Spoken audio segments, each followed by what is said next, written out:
Hello and welcome, everybody. So this is a snippet from a Saturday live session, and I was asked at the end of the session, what do you think about fast hands away? It's been taught a lot by a lot of coaches, and I used to do the same thing.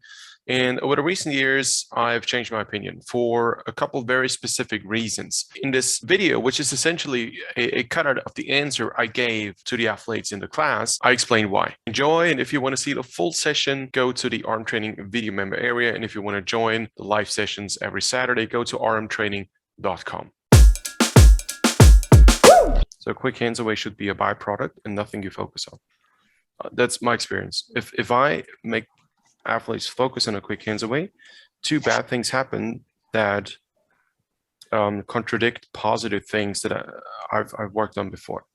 So the first thing it almost makes impossible is to have sufficient upper abs and trunk tension at a point of time where the boat is about at its fastest, at a point of time where I would need stability in my body so that I can get the timing of getting the blades out of the water simultaneously, left and right, perfectly spot on. And if a lot of boats are offset because the blades don't leave the water at the same time or with the same energy, that's probably a problem that is worse than just the speed or timing. If I as an athlete focus on quick hands away, and I've been coached this as well, I tend to skip things that should and must happen before, because it is not possible to speed things up.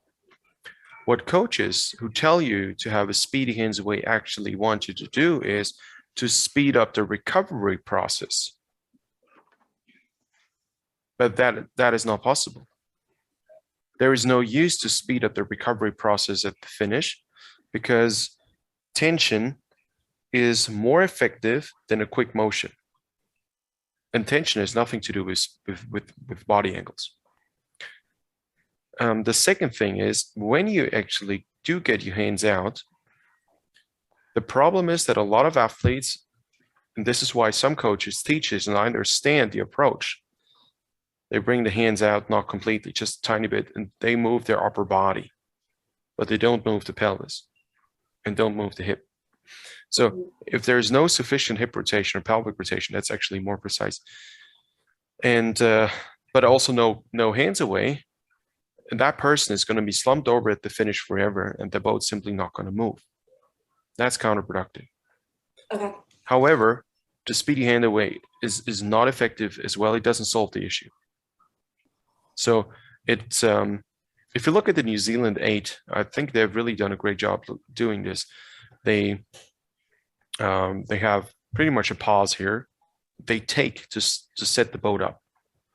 So if that were such a slow technique, why did they become Olympic champions? And then they take all the time in the world to bring the hands away partially, not completely, but partially. Then they go down another time. It's like a two-step drop of your oar handles. And then they have a rock over.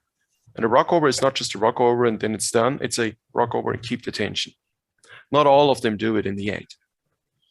But the ones who do are spot on with a very healthy back and a strong force transfer.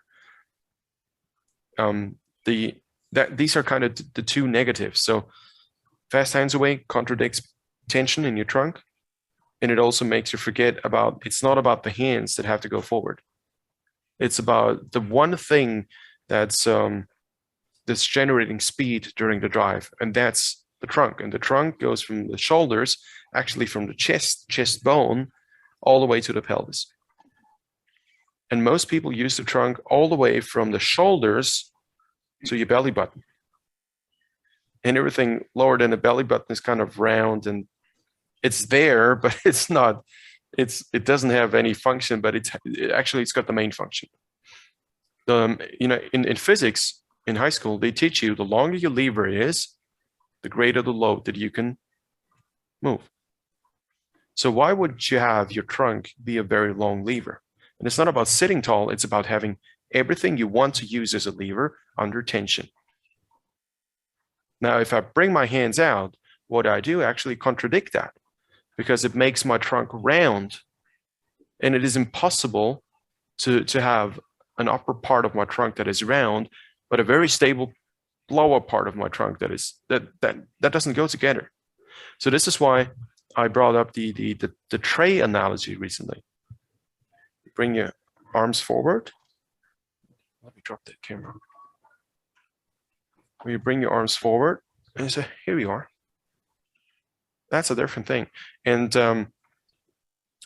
I had a Romanian coach, and when I was junior, and she always said, you don't extend your arms until you are a 3/4 light and you go into the real catch.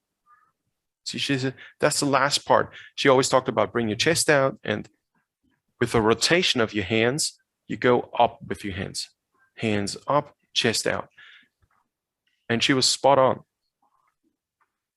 But if you bring your hands out straight and then straight the upper body, you completely neglect the requirement for tension in your trunk. Just doesn't work.